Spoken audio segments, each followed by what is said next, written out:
Right, today I'm just going to be having a go at trying to convert some of the samples that I found up at Gorpley Clough just outside Cup, and try and convert those into a pigment. As you can see, hopefully from this sample, these are a couple of the ones I found up there. It doesn't show up fantastically in the photo. Hopefully it does when it's recorded, but there's quite a lot of sort of orangey ochre within this material, so I'm just going to give this a go now and start breaking it up.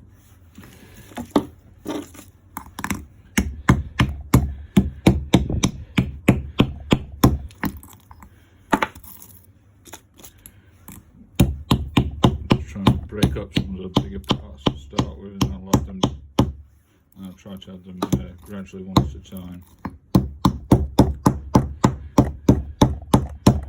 What I find is you don't want to be too aggressive. There's bits fly everywhere, but just a steady pounding and it will start actually breaking down.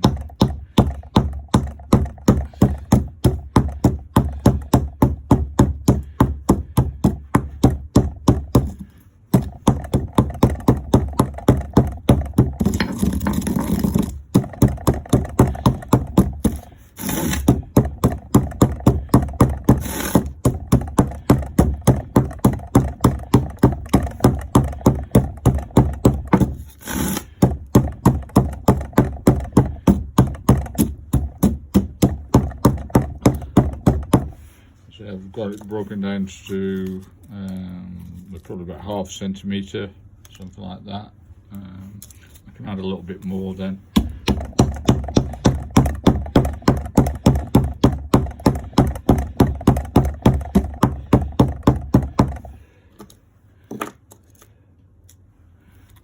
This piece.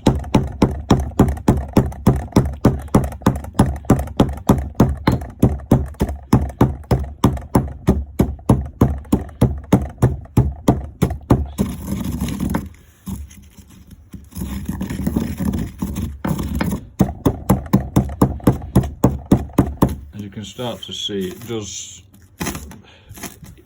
it's not quick, but it does, reasonably easily break down. You've just got to be persistent with it.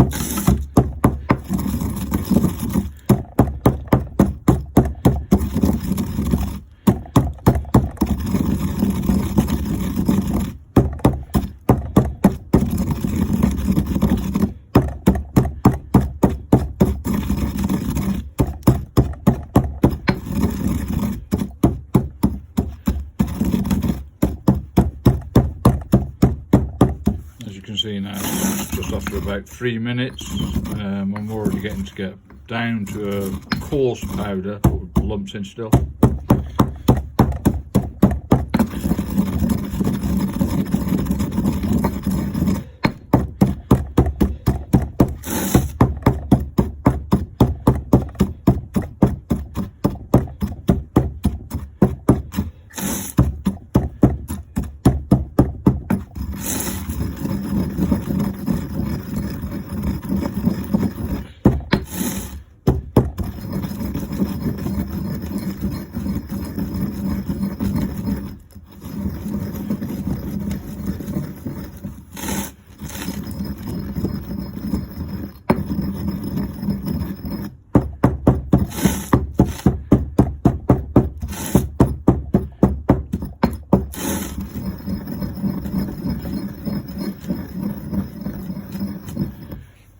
As you can see now, it is getting to, I call a medium sort of powder.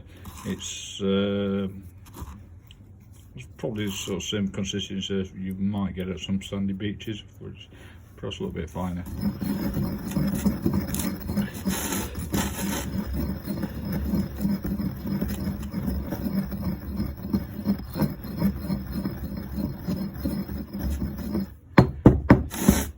As you can see, I'm changing from pounding to actually sort of rotation.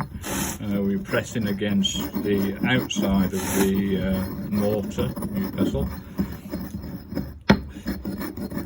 You might find the odd one still that you just need a little knock.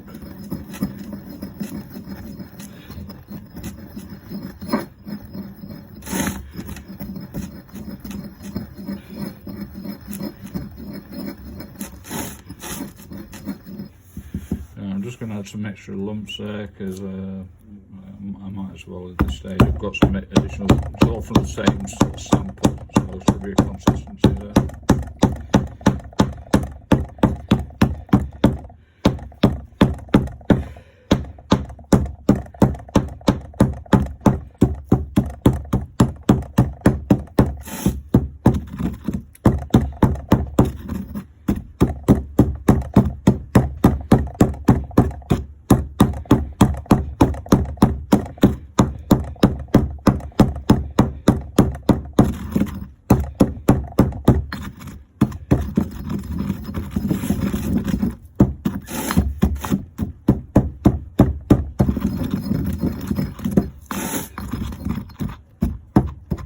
Tools I'm using, obviously it says, well, it's a granite composite, I think, some sort of but pestle and mortar. Obviously they're paleolithic, they would have just used found stones. There's archaeological finds showing the type of stone that they use and worn surfaces. It's basically the same principle, it's just a little bit more refined. What I like about this pestle and mortar is that the inside, you might not be able to quite see it, but there's it's ridged, so it's slightly serrated, so I think that really helps with getting it down to a finer powder.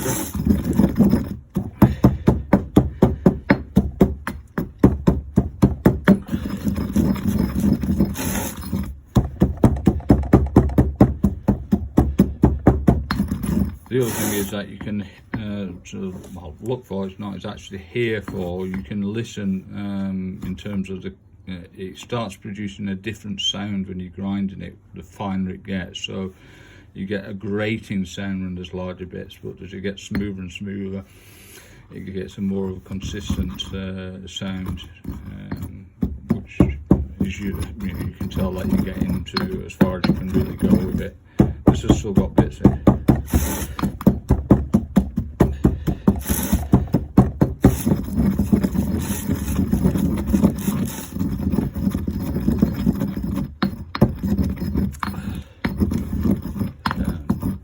It's also probably about the most I'd put in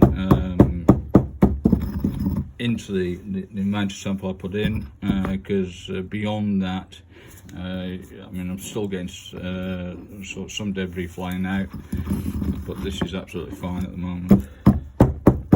I'm not losing a great deal.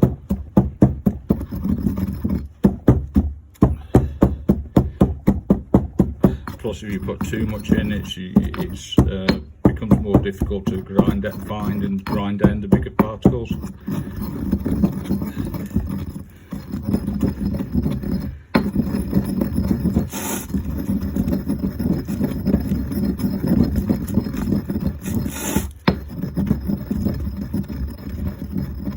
I'm starting to hear now that grittiness sound is changing.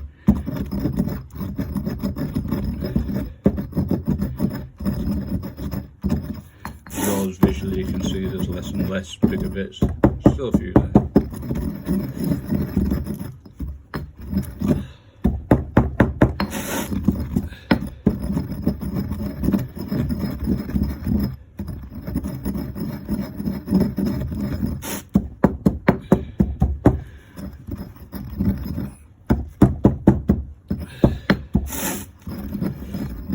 I could probably do the best with some of the gradated sieves, but I haven't got access to those at the moment. And that would allow for just quickly to get rid of sort out some of these finer particles that are left sort of suspended in the powder.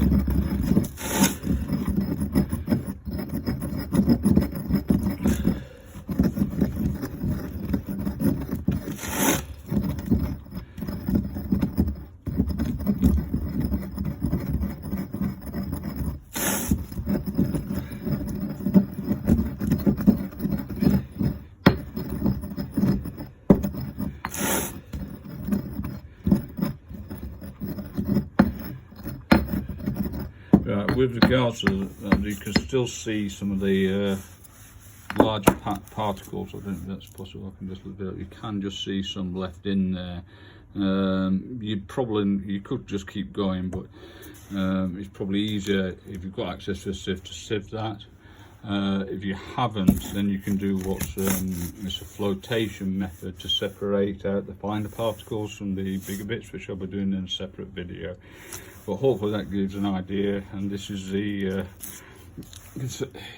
colour actually doesn't show up there very well. I'm looking at the back of the screen. That is actually quite an orangey brown colour. It's coming across much more as a sort of yellow, which is a bit disappointing in the video.